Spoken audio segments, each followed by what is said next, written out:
స్వదేశీ 5వ తరం స్టెల్త్ యుద్ధ విమానాల తయారీ కార్యరూపం దాల్చే దిశగా మరో అడుగు పడింది.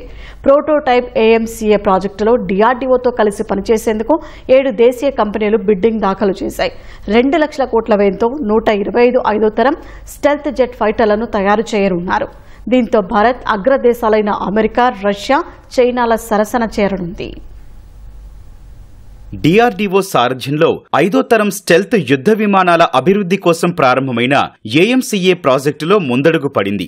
AMCA ప్రోటోటైప్ నమూనాల రూపకల్పన, అభివృద్ధి కోసం 7 భారతీయ కంపెనీలు DRDOతో కలిసి పనిచేసేందుకు బిడ్డింగ్ దాఖలు చేశాయి. ఈ ప్రాజెక్టులో భాగంగా 125 5వ తరం స్టెల్త్ యుద్ధ విమానాలను DRDO భాగస్వామ్యంలో తయారు చేయనున్నారు. L&T, Hindustan aeronautics limited, Tata advanced systems limited, Adani defence తదితర సంస్థలు బిడ్డింగ్ దాఖలు వేశాయి. ఆ బిడ్లను మాజీ బ్రహ్మోస్ ఏరోస్పేస్ చీఫ్ శివథాను పిళ్ళై నేతృత్వంలోని కమిటీ పరిశీలించి రక్షణ శాఖకు నివేదించనుంది. షార్ట్ లిస్ట్ చేసిన 2 కంపెనీలను రక్షణ శాఖ తుది ఎంపిక చేయనుంది. 2 బిడ్డర్లకు 15,000 కోట్ల విలువైన పనులు అప్పగిస్తారు. 2 లక్షల కోట్ల AMCA ప్రాజెక్టులో భాగంగా 125 5వ తరం స్టెల్త్ యుద్ధ విమానాలు తయారు చేయనున్నారు. 2035 నాటికి అవి వాయుసేనలో చేరే అవకాశం ఉంది.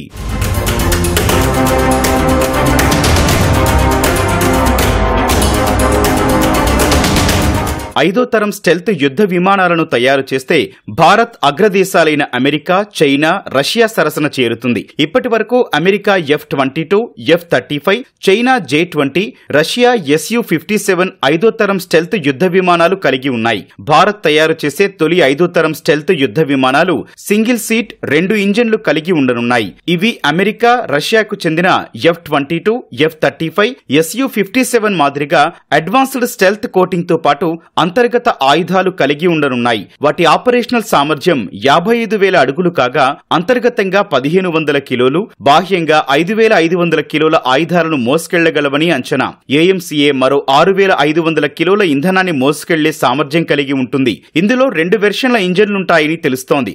రెండో ఇంజన్ను భారత్ దేశీయంగా అభివృద్ధి చేయనుంది. ఇది అమెరికా తయారీ GE F-414 మొదటి ఇంజన్ కంటే శక్తివంతంగా ఉంటుందని అంచనా. మొత్తంగా ఇది super manoeuvrable stealthy multirole fighter jet కానుంది.